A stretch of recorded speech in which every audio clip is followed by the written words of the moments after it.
Hi guys, இன்னைக்கு நம்ம பார்க்க போகிற படம் டேரக்டர் வால்டர் சாஸோட டேரக்ஷனில் வந்த சென்ட்ரல் ஸ்டேஷன். இது ரொம்ப அழகான ரோட் ட்ரிப் மூவி. ஜோஷன் ஒரு குட்டி பையன், அவனுக்கு 9 வயசு ஆகுது. ஆனால் இப்போ வரைக்குமே இவங்க அப்பாவை பார்த்ததே இல்லை. ஒரு நாள் அப்பாவை பார்க்கலாம்னு சொல்லி பஸ்ஸில் ட்ராவல் பண்ணிட்டு இருக்கான்.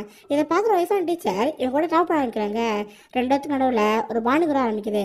ஆரம்பத்தில் என்ன ரெண்டு இடத்துக்கு ஒருத்தர் பிடிக்கலன்னா கூட போக ரிலேஷிப் என்னமா மாறிட்டு இருக்கு. கடைசி அந்த குட்டி பையன் அவங்க அப்பாவை பார்த்தனா இல்லையா, இதை பற்றி சொல்லிட்டு ஒரு படம் தான் சென்ட்ரல் ஸ்டேஷன். சீரியஸ்லி ஒரு பியூட்டிஃபுல் மூவி.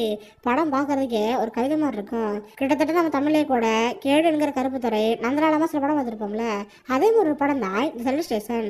படம் பார்க்கறதுக்கே அந்த அளவுக்கு அழகாக இருக்கும். அந்த கேரக்டர்ஸ் கூட நம்மளும் மிங்கிலாயிரும். நிறைய சீன்லாம் பார்க்குறப்ப நம்மள ஃபேஸில் ஸ்மைல் வரும். சரி, இப்போ வந்து சென்ட்ரல் ஸ்டேஷனுங்கிற இந்த கதைக்குள்ள போகலாம். படத்தோட ஸ்டார்டிங்கு ஒரு டீச்சர் அமைக்கிறாங்க. இவங்க அந்த படத்தோட ஹீரோயின். இவங்க பேர் டோரா. கிட்டத்தட்ட இப்போதைக்கு இவங்களுக்கு 40 வயசுக்கு மேலே இருக்கும். டீச்சரோட அதனால ஒரு லெட்டர் ரைட்டராக இருக்காங்க.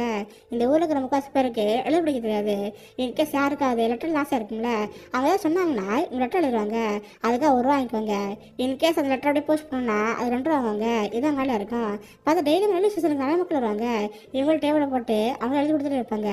இன்னும் நிறைய தரப்பட மக்களை பார்க்குறப்ப அது ஒரு ஹாப்பியாக இருக்கும். ஒவ்வொரு மனுஷனோட சந்தோஷம் சோகம் துக்கம் எழுதுறப்ப எல்லாத்தையும் பார்த்தா ரொம்ப ஹாப்பியாக இருக்கும். இவங்களும் டெய்லியும் உங்க எழுதி கொடுத்து இருப்பாங்க. அப்போ தான் கரெக்டாக உள்ளடி வருவாங்க. அவங்களுக்கு பார்த்து ஒரு சின்ன பையன் இருப்பான். இவங்க அந்த படத்துக்கு முக்கியமான கேரக்டர். இவங்க ஜோஸ்வா. அவனுக்கு பார்த்தா 9 வயசு ஆகுது. ஆனால் இப்போ வரைக்குமே இவங்க அப்பா பார்த்ததே இல்லை. பார்த்தா அவங்க அப்பா வேலைக்காக வேற ஊரில் இருக்காரு. இவங்க அம்மா அடிக்கடி வந்து லெட்டர் எழுதிட்டு இருப்பாங்க. மேடம், என் புதுசு லெட்டர் எழுதணும், லெட்டர் எழுதுன்னு சொல்கிறப்ப இவ்வளோ எழுதிட்டு இருப்பேன்.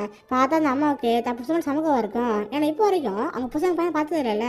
ஆனால் புதுசு லெட்டர் எழுதுன மாதிரி அங்கே பண்ணிட்டு இருக்க, உனக்கா இப்போ எத்தனை வெயிட் பண்ணிருக்க தெரியுமா, சீக்கிரம் இங்கே ஊருக்கு வந்துச்சாரு, பையனை பார்க்கணும்னு சொல்லிட்டு கண்டுக்கிட்டே இருப்பாங்க. இதை பார்த்து டோராக சிரிப்பா வந்துட்டு இருக்கான்.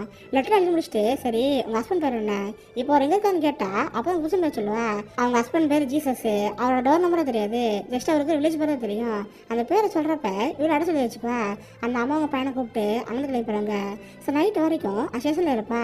சரி, எல்லாம் முடிஞ்சதுக்கப்புறம் நம்ம வீட்டுக்கு போயிடுவா. பார்த்து இவளுக்குன்னு யாருமே கிடையாது. அப்பா அம்மா புதுசு நேரம் இல்லாமல் ரொம்ப தனியாக வந்துட்டு இருப்பா.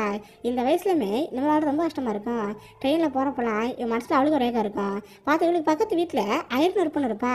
அவளுக்கு கிட்டத்தட்ட எவ்வளோ மாதிரி ஏஜ் குரூப் தான். 2 பேர் அடிக்கடி வீட்டுக்கு வந்து டீ போட்டு பார்த்துட்டு இருப்பாங்க. இந்த மாதிரி நம்ம ஹீரோயின் அவள் கூட்டிகிட்டு இருக்கா. கட் பண்ண அடுத்த நாள் எங்கே இதே வேலை தான். வழக்கமான காலங்காலத்தில் ரயில்வே ஸ்டேஷனுக்கு போய் லெட்டர் எழுதிட்டு இருப்பா. அப்போ கரெக்டாக திரும்ப நம்ம வருவாங்க.